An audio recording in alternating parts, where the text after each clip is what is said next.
Emilda Davis to give an opening address. Councillor Emilda Davis is the first Black woman elected to serve on the City of Sydney Council in its 180 years and is a representative of the Clover Moore Independent team. Emilda is also a second-generation born Australian South Sea Islander, a descendant of a Pacific slave trade to New South Wales in 1847.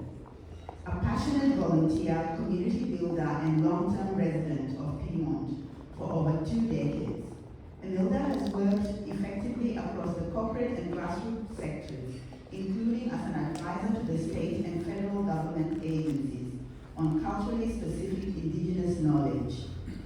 In serving the city, Emilda is the chair of the Indigenous Communities Committee, the Lord Mayor's delegate on the Aboriginal and Torres Strait Islander Advisory Panel, the Lord Mayor's delegate on the Multicultural Advisory Panel, a dedicated advocate for the Australian South Sea Islanders. During Emilda's first term on council, the Black-voted South Sea Islanders' 175th anniversary was recognized through an annual flag raising as part of Council's resolution to recognize and support Australian South Sea Islanders to follow up, and a follow-up letter was also sent to 500 councils across Australia and encourage others to follow suit. As a founder of ASSI Port Jackson, Emilda's achievements include 2020 Carl's Panel for Women's Business, Women for Election Australia Ambassador, awarded New South Wales Parliamentary Recognition Statement by the Member of Sydney and Legislative Assembly, Mr. Alex Greenwich. New South Wales Premier's Multicultural Community Settlement Services International Human Rights Award.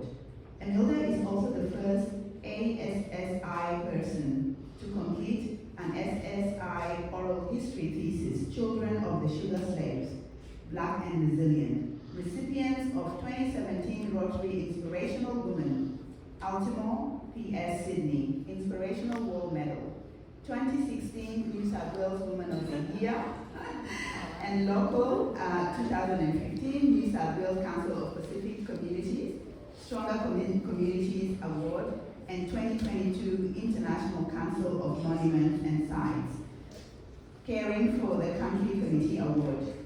An ongoing champion for climate justice and social housing, Emilda sees her time on the council as a privilege to work with all communities and bring about meaningful change. It is a great honor to welcome Councillor Weston Emilda Davis.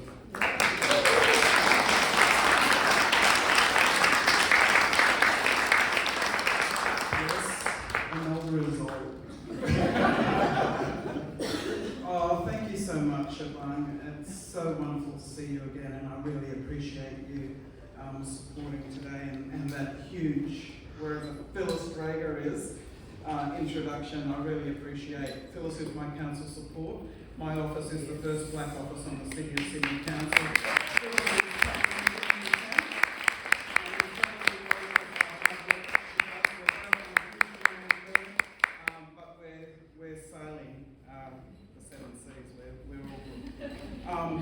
I just want to acknowledge all the leaders in the room, because this work doesn't come without collaboration, and that's what this looks like.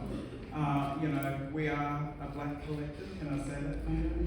I just want to acknowledge Fungai too, because we've done some work in the past. But I'm going to just read this speech. It's going to be a bit repetitive, but I'm really grateful for the opportunity to participate as a part of this meaningful work. So good morning everyone, and welcome to the African Australian Advocacy Report launch. My name is Wasakam. Wasakam is my Vanuatu traditional name in recognition of leadership. It allows me to stand in the Nakamal and speak amongst the chiefs. Can you believe it? So when I go to Vanuatu, if I've got issues, I can actually say to the men, because the women, sit around the Nakamal, it's like a grass hut. And if we have issues, we take that concern to the Nakamal. So I've been recognised for the leadership that our board, Australian South Sea Islanders Port Jackson, do. I want to recognise my daughter and my son who should be here. He's on Zoom. He couldn't make it. He's on Zoom. Oh, that's good. But the great work that they've done at such a young age, and it's really about empowering our youth and really providing that and we're all family, right? So we're all connected. So when people talk about conflict of interest and challenges around that, it's about how you manage that in terms of good governance. So family, not family, we'll all find that we're connected in one way, shape or form. History, yeah? Slavery. I digress. I'm the first black woman on the City of Sydney Council since it was founded in 1842, some 180 years ago. And with that, I'm a proud representative on the governing team for the City of Sydney, and that is Lord Mayor Clover Moore. You may or may not know her, but she is a formidable force. I acknowledge the Gadigal people, one of the 29 clans of the Eora Nation, elders past, present, and First Nations people here today. There are residents from some 200 countries living in our city, and I acknowledge their ongoing contribution to our vibrant city life. I'd like to acknowledge Noel Zihabamwe. Yeah, our founder, current chairperson of the African Australian Advocacy Centre. I first met Noel and his beautiful wife Delphine quite some time ago through a community dinner with the Sydney Jewish Board deputies, that was a while ago, who have done significant work in the multicultural space, and they've played a huge role in collaborating with the organisation I founded, in 2010, in supporting Australian South Sea Islanders Port Jackson, furthering or advancing our cause to the broader community. I'd also like to acknowledge and show my respects to Dr. Barbara Reynolds, Chair of the United Nations Working Group of Experts on People of African Descent, Professor Justine Nolan, Director of the Australian Human Rights Institute, Lorraine Finlay, Australian Human Rights Commissioner, Professor Althea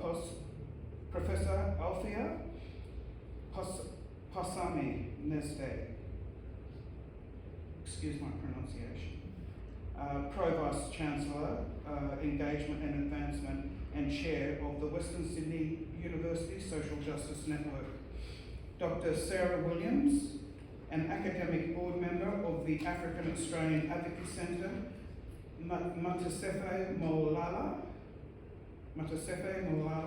an academic board member of the African Australian Advocacy Centre, and finally Professor Kathomi Gatri, Senior Research and Policy Advisor, and all those leaders in the room, as I said. In December 2022, I was asked by Noel to present to the visiting cohort for the Working Group of People of African Descent, whose research informed today's response by the African Australian Advocacy Report. My presentation to the working group was hosted at the Zebra Lounge. It's a restaurant down in Pyrmont, situated on what was historically known as Sydney's Sugar Wharf, CSR Sugar Refinery, which received the sugar cane to be refined that was cut by Pacific slaves, my grandfather's people. It was there that the working group heard of the first time the history of blackbirding to Australia, and of the intersectionality through kinship and bloodlines that our descendants have with African and Pacific peoples. The historical connection between people of African descent and Australia dates back to the first fleet in 1788 and the ongoing labour, like the first sugarcane being planted in New South Wales by a Caribbean man, to the Torres Strait Islands, where people of African descent worked across fisheries and as early as the 1800s or 1860s. One of the more prominent family names of Jamaican descent are the Pitt families in our Torres Strait Islander communities, across First Nations communities. Others names are communities that are East and West African origin, the Tambo families, the Malamu families, the Togo and Nauru, to name a few of those names in our communities. Australian South Sea Islanders Port Jackson is incredibly grateful for the further opportunity in 2022 to 2023 to present again online to the 32nd session for the United Nations Working Group Experts, People of African Descent, and a further opportunity being able to present in person at Geneva at the United Nations Human Rights Office of the High Commission for the special event of the regional meeting for Asian and the Pacific region for people of African descent. My story is representative of many stories in Australia which show that there is intersectionality and diversity within the Black oceanic demographic, as there are many connections back to the continent of Africa, and my family is another example of that. My children are West African, and my father came to Australia in the 1950s from the Caribbean island of Grenada via the UK. Therefore, my bloodlines represent 9 countries of Africa, with the strongest DNA being of 30% Nigerian. Can I get an amen? I've dedicated most of my life, most of my working life, in advocating for diversity and recognition of the historical injustices faced by Aboriginal Torres Strait Islander and my grandparents and great-grandparents people due to the practice of blackbirding of the Pacific. This practice was modelled on Atlantic slavery, or the Atlantic slave trade, where 1.5 million Indigenous and Asian peoples were trafficked as part of a circular economy building throughout Asia-Pacific, building the Asia-Pacific region, with the influx of some 60,000 men, some women, and children unknown to Australia. Blackbirding is a practice which has resulted in severe consequences such as a displacement within a racial hierarchy, societal inclusion in integration challenges, and limitations in resettlement with historical and new Pacific communities. Some might even say our Pacific Australian labour mobility scheme replicates remnants of the challenges faced by our forebears, as today some 39,000 seasonal workers have been flown into Australia to support our agriculture, aged care and midwork industries. Through my work, I always get this wrong in notice when I do these speeches, it's terrible. Through my work with the federal, state governments, community organisations and more recent work on local council, the City of Sydney has resolved to recognise and support Australian South Sea Islanders and the historical practice of blackbirding, which is derived from the Atlantic slave trade. Another resolution of Council was my notice of motion to strengthen commitments to address systemic and institutional racism across the workplace here at the City of Sydney. Local Council outreach services to seasonal workers, those 39,000 that I just spoke about, and this particular event hosted by my office to support the advancement of people of African descent in Australia and beyond. My office is the first councillor office in the City of Sydney to be also staffed by people of First Nations, Pacific and African descent in representing, because Tabita Abuaji is from Ghana and she's joined us just recently as a volunteer working with Phyllis, family along me, representing our multicultural Australian lived experience. It is crucial to promote a voice of African Australians, as they are part of our constituency and have contributed significantly to our economy, building with little recognition. The promotion of such a voice is what this report launch aims to achieve. The African Australians Advocacy Coalition was born out of ongoing consultation with African communities with a clear vision to see Australians and African descent recognised as an integral part of our multicultural society. The recent visit of the Working Group of Experts on People of African Descent shed light on the urgent issues facing African Australians, from racial stratification and marginalisation leading to difficulties in assimilation and violations of human rights. The Working Group of Experts for People of African Descent findings underscore the need for immediate action it is imperative that we address these challenges head on and work towards a society where every individual is valued and respected. As we reflect on the working group of experts of people of African descent findings and recommendations advocating for change is paramount.